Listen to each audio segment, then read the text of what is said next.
안녕하십니까? 안녕하세요. 네, 행복한 안식일입니다. 안식일을 맞이하여서 성전을 찾으신 여러분을 진심으로 환영합니다. 이 안식일, 하나님의 사랑 안에 거하시는 저와 여러분 되시길 간절히 바랍니다. 다같이 하나님의 말씀, 에베소서 4장 13절부터 15절까지의 말씀을 같이 읽으시겠습니다. 에베소서 4장 13절로 15절의 말씀입니다. 성경을 가지신 분들은 성경을 찾아서 읽어주시면 고맙겠습니다. 에베소서 4장 13절로 15절 말씀 제가 읽도록 하겠습니다. 우리가 다 하나님의 아들을 믿는 것과 아는 일에 하나가 되어 온전한 사랑을 이루어 그리스도의 장성한 분량이 충만한 데까지 이르리니 이는 우리가 이제부터 어린아이가 되지 아니하여 사람의 속임수와 간사한 유혹에 빠져 온갖 교훈의 풍조에 밀려 요동하지 않게 하려 합니다. 오직 사랑 안에서 참된 것을 하여 범사에 그에게까지 자랄지라. 그는 머리니 곧 그리스도라. 아멘.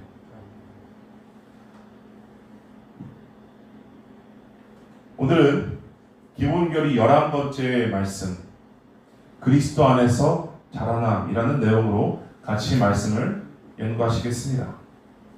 제가 항상 말씀을 들어가기 앞서서 질문을 드리는 내용이 있죠. 저는 오늘도 질문으로 말씀을 시작하고자 합니다. 오늘의 제목과 연결된 질문입니다.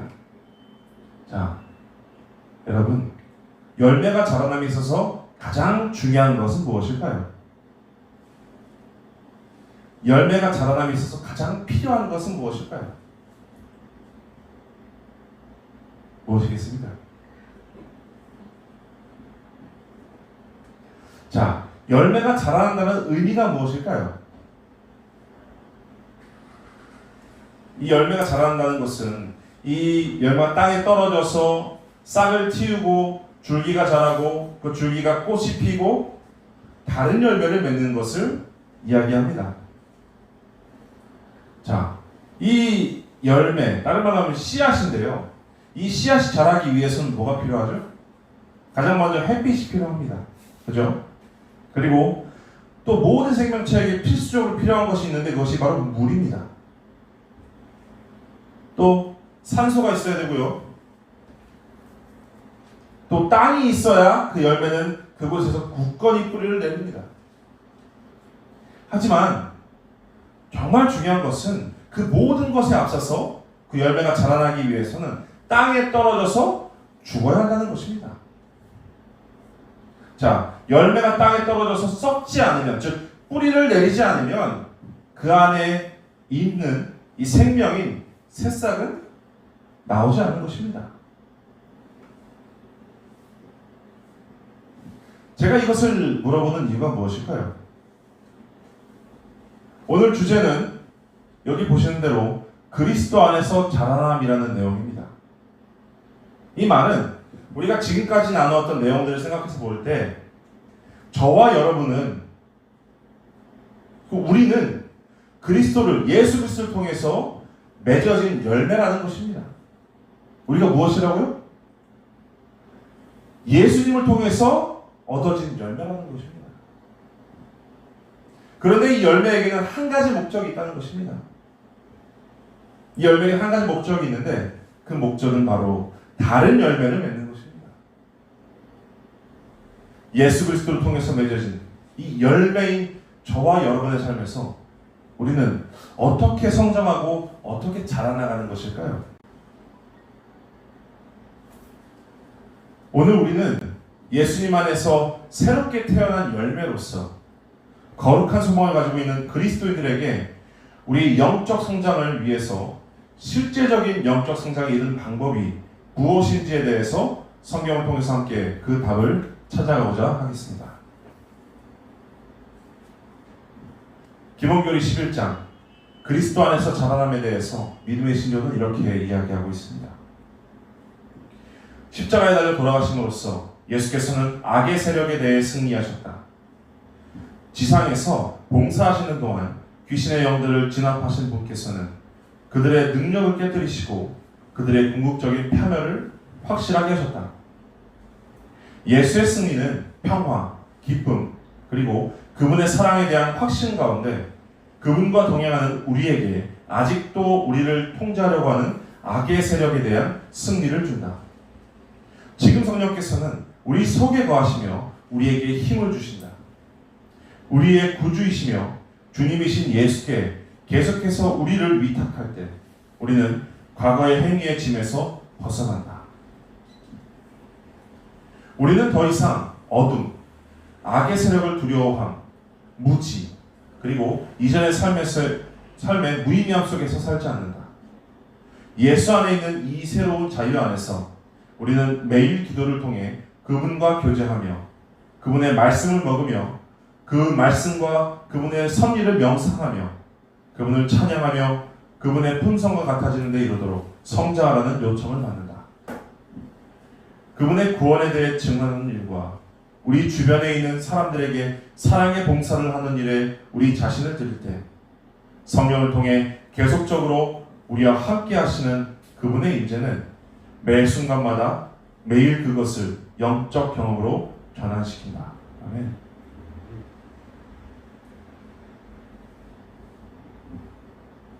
자, 그리스도인들로 살아감에 있어서 가장 기본적이고 독특한 원리가 있습니다. 그 원리가 무엇일까요? 그 원리는 그 두 가지 사건의 죽음으로부터 시작된다는 것입니다. 그것은 십자가 위에서의 예수 그리스도의 죽음, 이 죽음은 우리의 새로운 삶, 즉 사탄의 지배로부터 자유롭고 죄의 정죄로부터 자유롭고 죄의 싹신 사망으로부터 자유로운 삶을 가능하게 만드는 죽음입니다. 그리고 이 죽음으로 인해서 하나님과 사람 사이에 화목을 가져온다고 지난 시간에 말씀을 드렸습니다. 그리고 다른 죽음이 있는데 그 죽음은 바로 자아의 죽음입니다. 저와 여러분을 하여금 옛 자아에 대해서 죽고 그리스도께서 제공하시는 새로운 삶을 살게 해주는 것입니다. 신약 성경을 읽으면 우리는 반드시 그리스도인의 새 삶의 기본적인 면모를 우리는 확인할 수 있게 됩니다. 갈라디아서 2장 20절 21절의 말씀입니다. 갈라디아서 2장 20절 21절의 말씀입니다. 내가 그리스도와 함께 십자가에 못 박혔느니 그런즉 이제는 내가 사는 것이 아니요 오직 내 안에 그리스도께서 사시는 것이라. 이제 내가 육체 가운데 사는 것은 나를 사랑하사 나를 위하여 자기 자신을 버리신 하나님의 아들을 믿는 믿음 안에서 사는 것이라. 내가 하나님의 은혜를 패하지 아니하노니 만일 이롭게 되는 것이 율법으로 말미암으면 그리스도께서 헛되이 죽으셨느니라. 그리스도인의 생애는 출생으로부터 시작되는 것이 아닙니다. 이 생애는 죽음으로 시작합니다. 그것은 자아가 죽기까지, 자아가 십자가에 죽기까지 전혀 시작이 있을 수 없는 것입니다. 고린도후서 5장 17절 말씀입니다. 그런즉 누구든지 그리스도 안에 있으면 새로운 피조물이라. 이전 것은 지나갔으니 보라 새 것이 되었도다. 이 그리스도의 생애는 옛 것을 변경하고 또 개량하는 것이 아니라 본성을 변화시키는 것입니다. 이것은 자신과 죄에 대해서는 죽고 전적으로 새로운 생명이 나오는 것을 이야기하는 것입니다. 그리고 그 새로운 생명을 가지고 살아갈 때 우리는 그제서야 그리스도 안에서 산다라고 이야기할 수 있는 것입니다. 그리고 그리스도 안에 살게 됐을 때 우리가 잊지 않아야 될 것이 있는데 그것은 바로 새로운 생명을 받음으로써 우리의 삶이 끝이 나면 안 된다는 것입니다. 자, 이게 무슨 얘기일까요? 새로운 삶을 받음으로써 우리의 삶이 끝이 나면 안 된다. 그 말은 새로운 삶을 받음을 통해서 우리의 삶이 더 이상 변화되지 않고 퇴보하는 것이 되면 안 된다는 것입니다. 새로운 삶을 받았으니 우리의 삶이 하나님의 은혜로부터 얻어진 그 삶이 새롭게 받아졌으니 그 삶에 맞춰서 우리가 삶을 살아야 된다는 것입니다. 그리고 우리가 받은 이 새로운 삶은 값없이 주시는 은혜를 통해서 받았습니다. 자, 값없다라는 뜻의 의미가 무엇이죠? 값없다라는 말의 의미가 무엇이죠? 네. 이 값없는 은혜라는 것은, 즉 무상의 은혜라는 것은 값싼 은혜가 아닙니다. 우리가 받은 이 값없는 은혜는 하나님으로 하여금 그분의 아들의 생명을 치르게 하셨습니다.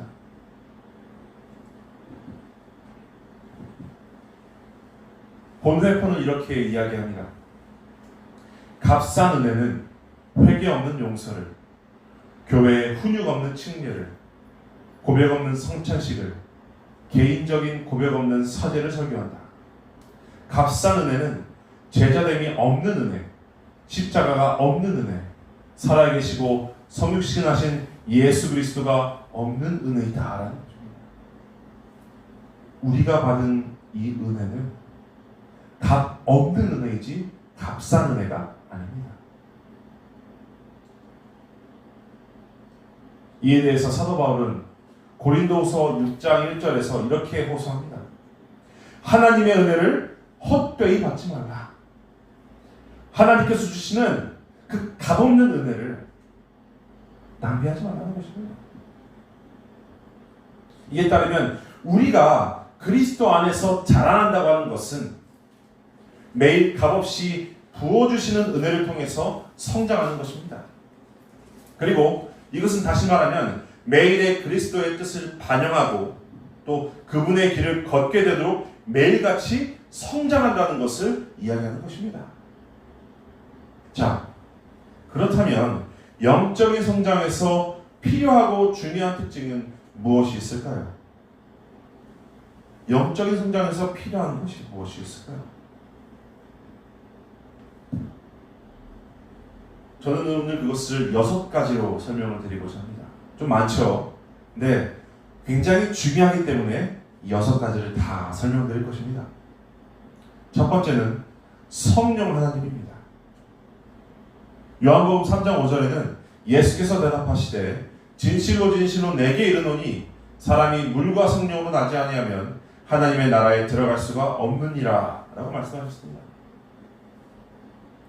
이 말은 예수님께서 이 니고데모에게 사람의 거듭남에 대해서 이야기하시면서 이 거듭나는 방법에 대해서 말씀하시는 것입니다.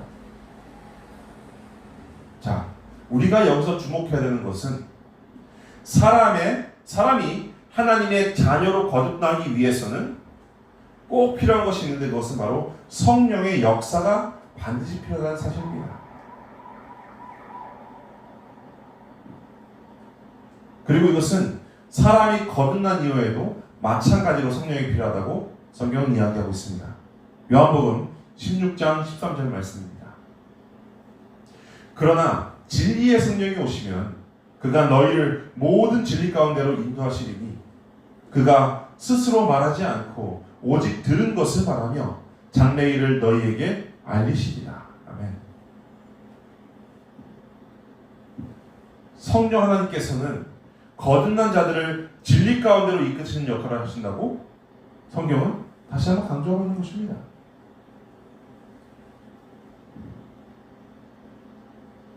또 사도 바울은 그리스도인 삶에서 성령 하나님의 중요성을 다음과 같이 기록합니다. 로마서 8장 14절 말씀입니다.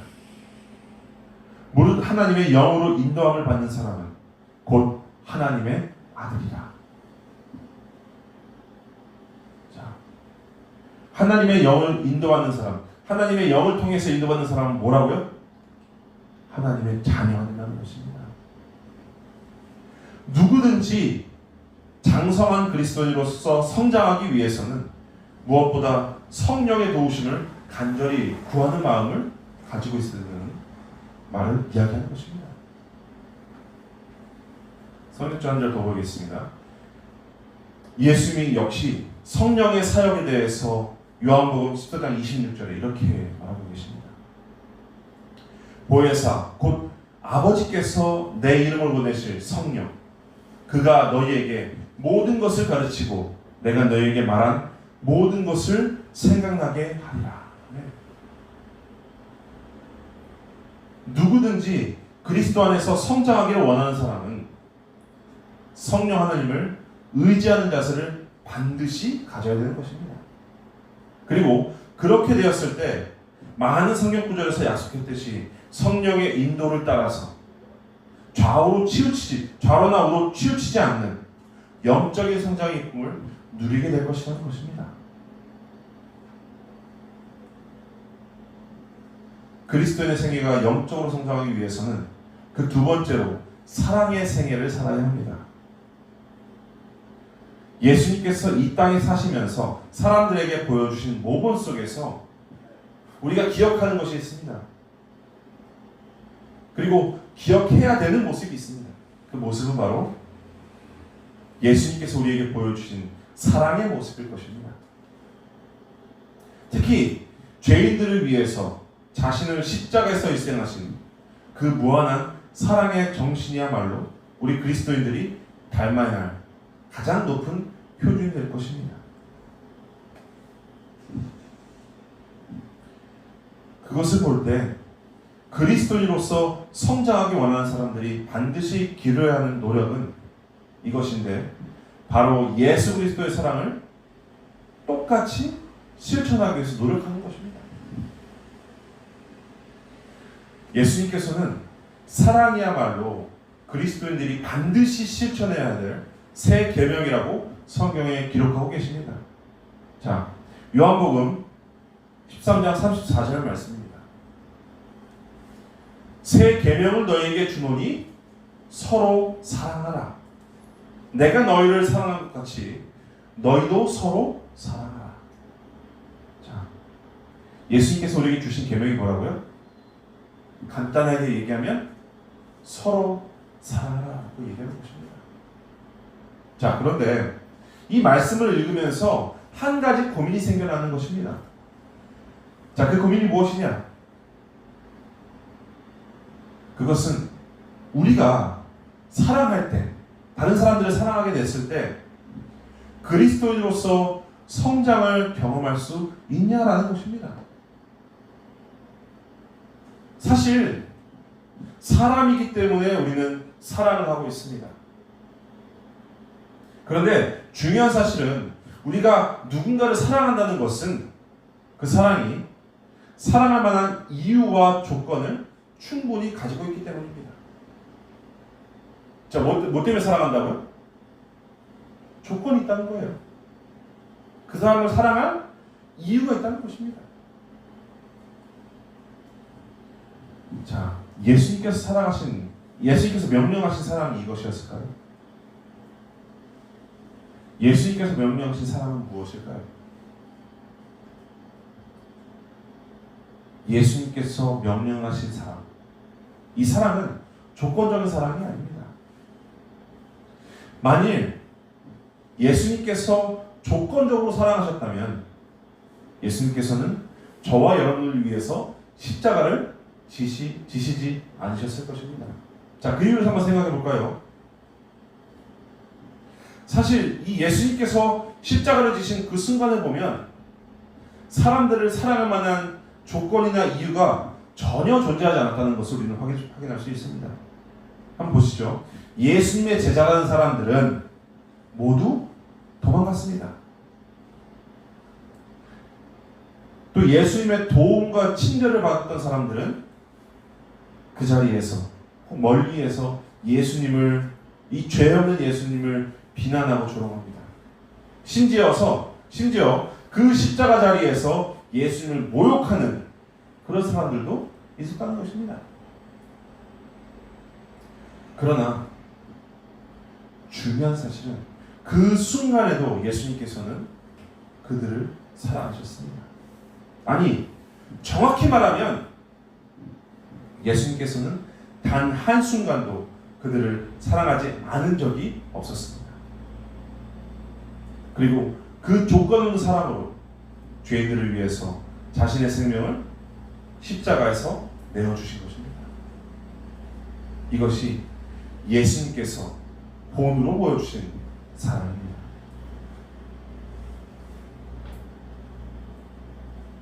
자, 저와 여러분이 예수님의 사랑을 알아야 되는 이유가 있습니다.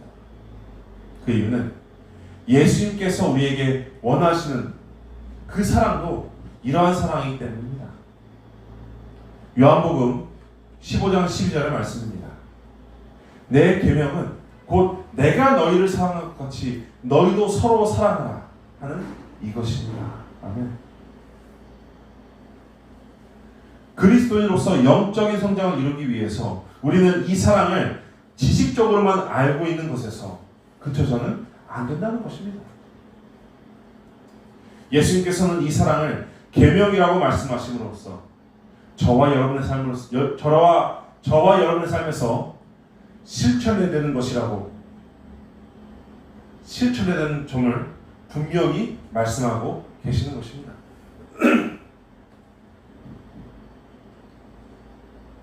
누구든지 실질적인 영적인 성장을 경험하고 싶다면 우리는 지금까지 가지고 있던 사랑의 방식을 버리고 예수님께서 우리에게 말씀하시고 보여주셨던 그 충만하신 사랑의 모습을 실천해야 됩니다. 우리가 실천할 때 저와 여러분은 영적 성장의 유익을 경험하게 될 것입니다.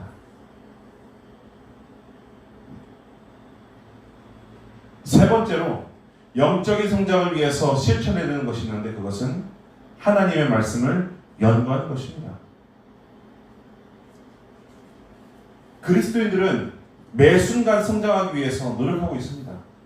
그런데 그리스도인들이 노력하는 것만큼 마귀는 매 순간 하나님의 백성들을 좌절시키기 위해서 기회를 엿보고 있습니다.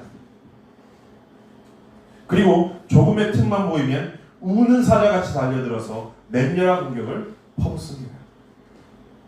그때 많은 그리스도인들이 낭망하고 좌절하기 때문에 영적인 성장에 있어서 가장 큰 난관이 되기도 합니다. 자, 그렇게 우는 사자같이 먹이를 찾는 그 마귀의 강렬한 공격으로부터 우리는 어떻게 해야지 승리하고 꾸준히 영적인 성장을 이룰 수 있는 것일까요? 그런데 중요한 사실은 이미 오래전부터 시편 기자는 하나님의 말씀이 죄로부터 우리에게 승리를 가져다 줄 수 있다는 사실을 고백하고 있습니다. 시편 119편 11절 말씀입니다. 앞에 나와 있죠. 시편 119편 11절 말씀입니다. 내가 주께 범죄하지 아니하려 하여 주의 말씀을 내 마음에 두었나이다. 예수님께서도 마태복음 4장 4절의 말씀을 통해서 사람이 무엇을 가지고 살아야 되는지를 보여주셨습니다. 예수께서 대답하여 이르시되 기록되었을 때 사람이 떡으로만 살 것이 아니요 하나님의 입으로부터 나오는 모든 말씀으로 살 것이라 하였느니라 하니.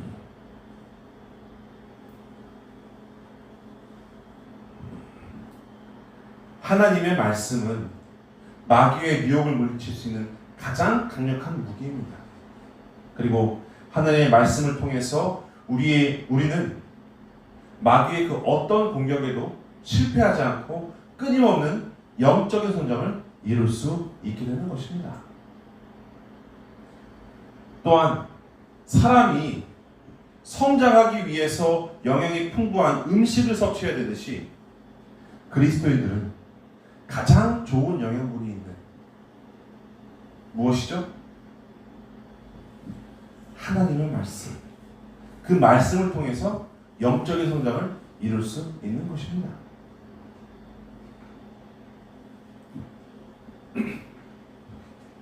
디모데후서 3장 16절 17절 말씀입니다. 모든 성경은 하나님의 감동으로 된 것으로 교훈과 책망과 바르게 함과 의로 교육하기에 유익하니 이는 하나님의 사람으로 온전하게 하며 모든 선한 일을 행할 능력을 갖추게 하려 합니다. 아멘. 우리가 그 영양분 되는 하나님의 말씀을 먹고 소화시키고 성장하기 위해서는 우리는 하나님의 뜻을 연구함을 통해서 깨달아야 되는 것입니다. 그렇게 연구하심을 통해서 성장하게 되시는 저와 여러분 되시길 간절히 바랍니다. 자, 이제 네 번째입니다. 네 번째로 영적 성장을 이루기 위해서 꾸준히 활용해야 되는 것이 있는데 그것은 바로 뭐라고 나오죠? 기도입니다. 영적 성장에 있어서 가장 필요한 것은 하나님의 뜻을 깨닫는 것입니다. 그리고 하나님의 뜻을 깨닫는 방법 중에서 가장 확실한 방법, 그것이 무엇이죠? 하나님의 뜻을 깨닫는 가장 확실한 방법, 그 방법은 무엇이죠? 하나님의 말씀을 연구하는 것입니다. 하지만 하나님의 말씀을 살펴보는 것 외에도 하나님의 뜻을 깨달을 수 있는 다양한 방법들을 허락해 주셨는데요. 그중 한 가지 방법이 바로 기도라는 것입니다. 사도 바울은 이 그리스도인 생애에서 기도가 얼마나 큰 비중을 차지하고 있는지 기록하고 있습니다. 에베소서 6장 18절 말씀입니다. 모든 기도와 간구를 하되 항상 성령 안에서 기도하고 이를 위하여 깨어 구하기를 항상 힘쓰며 여러 성도를 위하여 구하라. 아멘. 기도는 여러 가지 영적인 도구들 중에서 가장 직접적으로 하나님과 교제할 수 있는 방법입니다. 그리고 기도를 통해서 우리는 하나님과 더 깊은 영적인 관계 속으로 들어갈 수가 있습니다. 그렇기 때문에 우리는 이 기도를 영혼을 살아있게 하는 영적 호흡이라고 부르기도 합니다. 예수님께서도 수많은 봉사와 가르침으로 인해서 매우 피곤한 와중에도 따로 한적한 곳을 찾아서 기도하시는 그 일만큼은 잊지 않으셨습니다. 그만큼 이 기도는 모든 그리스도인들의 영적인 삶을 고양시키고 회복시키는 가장 강력한 하나님의 선물인 것입니다. 엘렌 화이트 여사도 교회 증언 2권 313페이지에서 기도의 중요성에 대해서 이렇게 기록하고 있습니다. 기도를 많이 하라. 왜냐하면 기도는 가장 필수적인 의무 중 하나이기 때문이다. 그것이 없이는 그대가 그리스도인 생애를 유지할 수 없다. 그것은 고상하게 하고 힘을 주며 고결하게 한다. 그것은 영원히 하나님과 이야기하는 것이다. 아멘. 자, 여기서 기도를 뭐라고 한다고요? 의무로 하는 거예요. 우리가 기도하는 것이 무엇이라고요? 의무로 하는 것입니다. 우리가 기도와 관련된 성경의 교훈들을 주의하여서 하나님께 바르게 기도한다면 우리는 우리의 삶 속에서 놀랄만한 영적인 성장을 이루는 나 자신을 발견할 수 있게 될 것입니다. 자, 다섯 번째로 영적인 성장을 위한 도구는 열매 맺는 삶입니다. 자, 무엇이라고요? 열매 맺는 삶이요. 자, 마태복음 7장 20절 말씀입니다. 이러므로 그들의 열매로 그들을 알리라. 예수님께서는 성도들의 삶이란 그들이 맺는 영적인 열매로 판단할 수 있다고 말씀하셨습니다. 열매를 맺는 것, 그것은 영적 성장의 결과이기도 하지만 그 과정도 포함된 그리스도인 성장의 중요한 면모입니다. 예수님께서는 이 영적인 열매를 맺는 방법을 비유를 통해서 알려주셨습니다. 요한복음 15장 4절 말씀입니다. 우리가 지난 시간에 잠깐 이렇게 나눴던 내용이죠. 내 안에 거하라. 나도 너희 안에 거하리라. 가지가 포도나무에 붙어있지 아니하면 스스로 열매를 맺을 수 없음 같이 너희도 내 안에 있지 아니하면 그러하리라. 이 구절에서 이야기하는 예수님 안에 거하라의 의미하는 바가 무엇일까요? 예수님 안에 거한다. 어떻게 살아야 예수님 안에 거하는 것일까요? 예수님을 따르는 사람들의 삶은 어떤 삶일까요? 우리는 그것을 요한계시록에서 볼 수 있습니다. 예수님의 말씀을 순종하고 따르는 삶입니다. 그것은. 그 예수님의 말씀을 순종하고 따르는 삶을 사는 것이 예수님 안에 거하는 삶이라는 것입니다. 즉 예수님의 말씀을 듣는 것에서 그치는 것이 아니라 이 말씀을 삶을 통해서 실천하는 노력이 반드시 필요하다고 성경은 이야기하고 있는 것입니다. 성경은 이에 대해서 야고보서 2장 17절에 대해서 야고보서 2장 17절에 기록하면서 행함을 강조하는 모습을 우리는 볼 수 있습니다. 야고보서 2장 17절 말씀입니다. 이와 같이 행함이 없는 믿음은 그 자체가 죽은 것이라. 자, 행함이 없는 믿음이 뭐라고요? 행함이 없는 믿음을 사는 사람들. 그 사람들은 뭐 하는 사람들이라고요? 죽은 사람들이라고요. 하나님 안에서 살 수 없는 사람들인 것입니다. 자, 그런데 중요하게 보아야 될 것은 행함을 강조할 때 그 행함의 강조가 어떤 사람들은 율법주의를 이야기할 때도 있다는 것입니다. 행함을 강조하다 보니까 뭐가 나온다고요? 행함을 너무 강조하네? 이 사람들보다 율법주의자입니다. 그런데 중요한 사실은 이 행함이라는 것은, 이 행함의 강조라는 것은 율법주의를 이야기하는 것은 아니라는 것을 분명히 하셔야 됩니다. 오히려 하나님의 말씀에 순종하고자 하는 사람들의 마음을 곤란하게 만드는 이 잘못된 의견은 우리가 온전하게 깨달아야 되는 것입니다. 예수님께서도 요한복음 15장 10절에 이렇게 말씀하셨습니다. 내가 아버지의 계명을 지켜 그의 사랑 안에 거하는 것 같이 너희도 내 계명을 지키면 내 사랑 안에 거하리라. 계명을 지키는 것이 뭐라고요? 계명을 지키는 것이 사랑 안에 거하는 방법이라는 것입니다. 이 계명을 지키는 것, 하나님의 계명을 지키는 것이 결코 율법주의가 아니라는 것을 분명히 하고 있다는 것입니다. 오히려 하나님의 말씀에 순종하는 것이 하나님을 사랑하는 증표가 된다고 성경은 이야기하고 있는 것입니다. 요한복음 10장 15절 말씀입니다. 너희가 나를 사랑하면 나의 계명을 지키리라. 자, 사랑한다면 뭐 한다고요? 계명을 지키기 때문에 우리가 하나님을 사랑하는 방법에 들어가는 것이 아니라 우리가 하나님을 사랑하기 때문에 하나님께서 주신 그 사랑의 결과물을 우리가 지킨다는 것입니다. 열매를 맺는다는 것.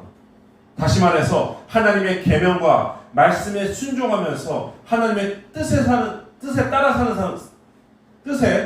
사는 것은 이 영적인 성장에 매우 중요한 원칙이라는 것입니다. 반대로 우리가 알아야 되는 것이 있는데 그것은 그리스도인이라는 이름 안에서 그리스도 안에서 그리스도의 이름으로서 살면서도 아무런 열매가 없다면 그것은 나의 영적인 삶이 잘못된 방향으로 가고 있다는 지표가 된다는 것입니다. 즉 열매가 없다면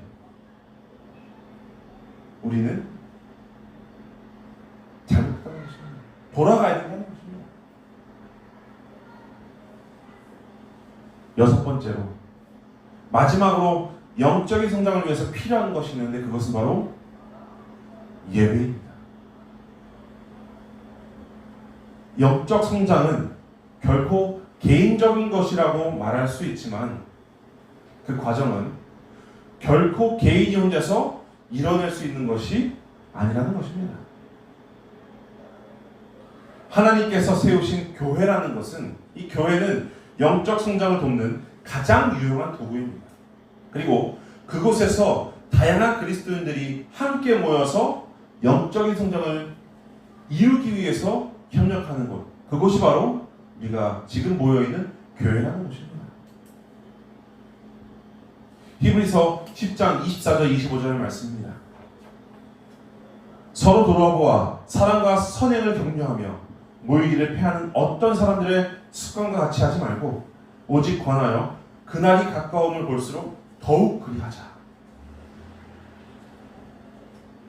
우리가 지금까지 살펴본 다양한 영적 성장의 도구들은 모두 다 교회와 예배를 통해서 더욱 확실하게 제공받을 수 있는 것입니다. 어디에서요? 이 교회에서 말입니다. 이곳에서 하나님의 말씀이 선포됩니다.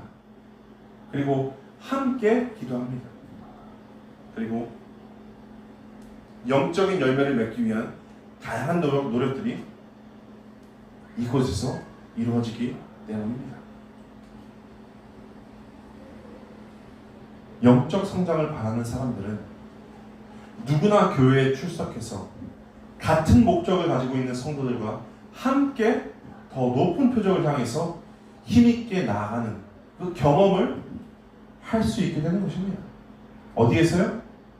이 교회에서요. 그렇기 때문에 우리가 이 교회를 강조하고 있는 것입니다. 빌립보서 3장 14절 말씀입니다.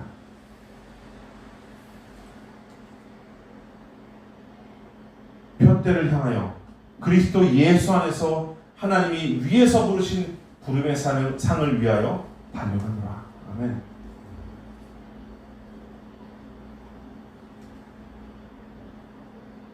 자, 말씀을 마무리하면서 다시 한번 정리해 보겠습니다. 그리스도 안에서 자라나기 위해서 우리가 먼저 경험해야 되는 것이 필요하다고 했습니다. 그것이 무엇이었죠?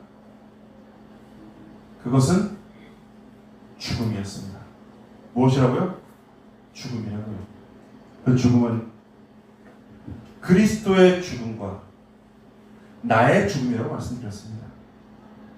그 두 가지 경험, 이 두 가지 죽음의 경험을 통해서야만 내가 뭐 한다고요? 새롭게 변화됨을 통해서 새로운 삶, 즉 그리스도 안에서 자라남을 경험할 수 있게 되는 기초가 된다는 것입니다. 그리고 그 안에 하나님께서 살아계셔야지 우리가 본성이 변화된 새로운 생명으로 살아간다고 말씀드렸습니다. 그리고 이 변화된 삶이라는 것은 이 우리가 갖고 있는 그 삶에서 몇 가지를 고쳐서 사는 삶이 아니라 아예 새로운 하나님 안에서 다시 태어난 존재가 된다는 것을 말씀드렸습니다. 그리고 변화된 새 삶을 통해서 끝나는 것이 아니라 다시 옛사람으로 돌아가는 것이 아니라 값없는 은혜를 통해서 매일같이 성장한다고 말씀을 드렸습니다. 그리고 매일같이 성장하는 데 있어서 가장 필요한 것이 있는데 그것이 무엇이냐면 첫 번째로는 성령 하나님이라고 말씀드렸습니다. 그리고 두 번째로는 사랑의 생애가 필요하다고 말씀드렸습니다. 또 세 번째는 하나님의 말씀을 연구하는 것이라고 말씀드렸습니다. 그리고 네 번째는 꾸준한 기도가 필요하다고 말씀드렸습니다. 그리고 그 삶을 통해서 다섯 번째로 우리가 열매 맺는 삶이 필요하다고 말씀드렸습니다. 그리고 그 열매 맺는 삶을 통해서 우리가 모이는 곳이 있는데 그 모이는 곳이 바로 교회이고 그 모이는 방법을 예배라고 말씀드렸습니다. 이 필요를 우리가 하나님을 통해서 채울 수 있을 때 우리가 온전히 그리스도 안에서 자라날 수가 있다고 말씀드렸습니다. 저는 이 말씀을 준비하면서 기본교리 마지막에 나온 말이 계속 생각이 납니다. 그 말씀은 이렇습니다. 우리는 살고 경배하고 친교하고 증언한다. 예수 그리스도를 통해서 맺어진 열매, 즉 씨앗인 우리가 그냥 단순히 우리의 모습을 간직하고 하나님께서 만들어주신 이 모습이니까 그냥 가만히 있으면 되겠다라고 끝나는 것이 아니라 내가 그리스도 안에 죽음을 통해서 씨앗이 자라남을 통해서 또 다른 열매를 맺었다는 것입니다. 그리스도 안에서 자라는 저와 여러분 모두가 지금보다는 충만한 그리스도의 장성한 분량에 이르게 되기를 간절히 바라며 오늘 말씀 마치도록 하겠습니다. 감사합니다.